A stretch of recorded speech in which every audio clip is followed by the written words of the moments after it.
Hi, welcome to Jambo Fan TV. I've just about to bob into a shopping centre. I'm in the south of France and it's absolutely throwing it down. So I've travelled from Yorkshire to come to the south of France. Yorkshire, always raining. South of France, it's raining. And I'm spending New Year in Edinburgh, where it's probably going to be raining. So there you go, that's my gripe over with. Where do we start? So you've seen what we've been tweeting and putting on Facebook. It's not getting any better, is it? Just to clear some stuff up, I put a tweet out about the kids. So one or two people were getting back. Some responses were a bit sharp.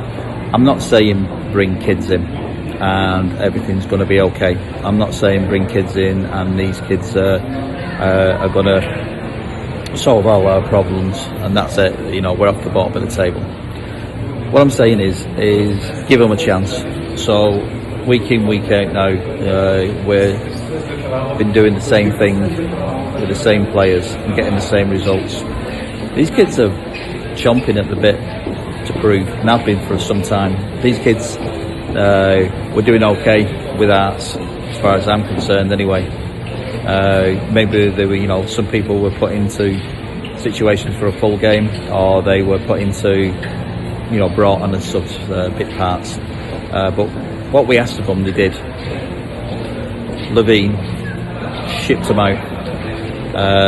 Didn't get it. Keep them within the side. You know, bring them in at Tynecastle and let them grow up around Tynecastle. Let them play for Tynecastle. Let them know what it's all about to play for Arts. Bring them back now. What have you got to lose? What have you got to lose? And I'm not on about bringing them on for 90 minutes and or even, you know, to the point of, you know, if they don't do anything, then get rid of them. I'm not about that either. Bring them back in, give them the opportunity to prove that they can do better. Give them the opportunity to prove that they can play parts in a game that these players that we've got now aren't playing. For example, you know, the last match, second half, no energy.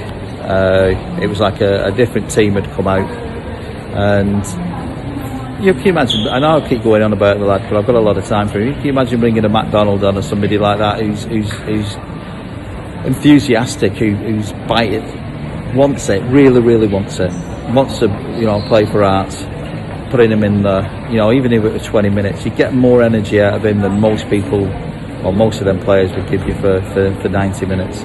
So that's what I'm saying, and then I'll go full circle. If we don't believe some of these kids are going to get into our side, then it's business. They go, as far as I'm concerned. Stop messing them around.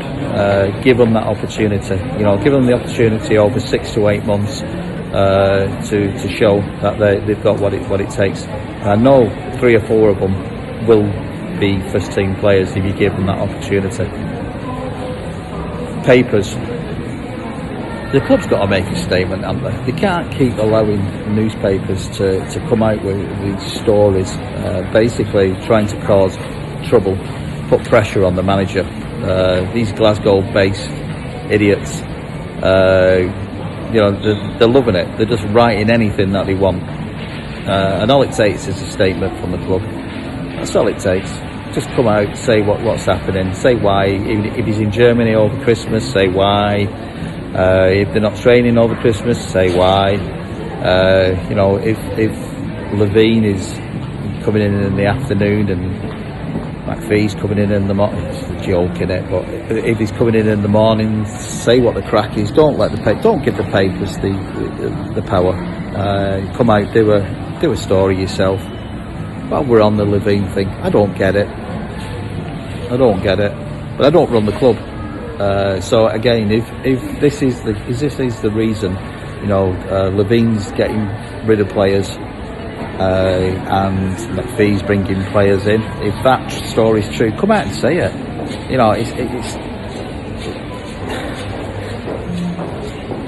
like you're being treated like you're stupid, and I hate that. Just come out, say it, say where you're up to. For me, like I said, I've managed, I still manage now. And there's been times in my career where I've moved to other places or decided it was enough for me and wanted to move other places. and you get told to pack all your stuff up off your desk and basically go on some garden leave for a month. I feel that's what should be happening with Levein and his team. That's what's got to happen. It's not going to do. I wouldn't want another management team hanging around the ground, potentially chatting with players and still being involved with the club. That's not what I'd want. So he needs to go. Anne's got to get rid of this Achilles heel. I don't know what it is, why he's still knocking around. It really is beyond being at the bottom of the league and everybody loving it. It's just adds fuel to the fire in terms of being able to, other teams, other fans being able to take the piss. I don't get it. She's a fantastic businesswoman. She's proved it, but massive mistakes as far as football is concerned. Levein should have gone a long time ago. And as far as I'm concerned, right back from the beginning, should never have been put in place. He plays a certain style of football. It's never going to lend itself to people coming in. If Levein goes 1-0 up, it's end the game. He might as well go home. Gog said that when we first started, when he came in. Basically he'll put everybody behind the ball and defend a 1-0. It's not the kind of football that I want to see anyway. And he's failed. So he's got to go. He's got to get going. In terms of Derby Day, I mean, it's a must-win. Every Derby game's a must-win, but this one's just got extra pressure to it, hasn't it? It really has. And it just, I don't know what to say about it. I don't know what to say if it's a loss. I mean, looking at Ibs, they're in a very similar situation was in a similar situation. They got a decent manager in, one that I like, but I don't think he's got the players that he wants. But he's doing the best with what he's got, and he's managed to kick them off the bottom. Things aren't going like he wants, but I think Ibs will survive. We've got to be in the same vein where we're able to put a side out there that's able to nick points from here and there, understand that this season's over with, but it's all about surviving now. It's all about just nicking that odd point or getting that lucky 3 points, and you don't even have to play well, just get the points, just get off the bottom of that table, and that's what Derby Day's about now. That's all I've got to say. That's all I can say. It's not good times at Hearts. Keep going, try and get off the players' backs. It's not gonna do anybody any good. We've got what we've got. Nobody wants to buy them. I'll be surprised if anyone wants to buy them. Where the money's going to come from, I don't know. Anne must look at it and think, we go down, we ain't got the big gates with Hibs, we ain't got the big gates with Rangers or with Celtic. Basically revenue's going to drop, and I mean, who am I? Like I said, she's a successful businesswoman, but she's going to find some money from somewhere to give him, to bring somebody in January. It's got to happen.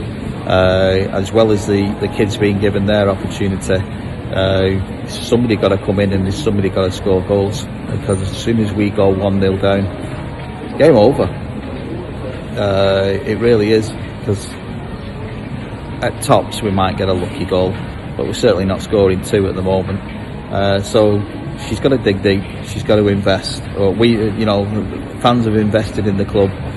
Club's got to wait. It's time for the club now to think a calculated risk to stop us going into the league below us. Anyway, we've been Jambo Fan TV. Thank you so much for interacting with us on social media.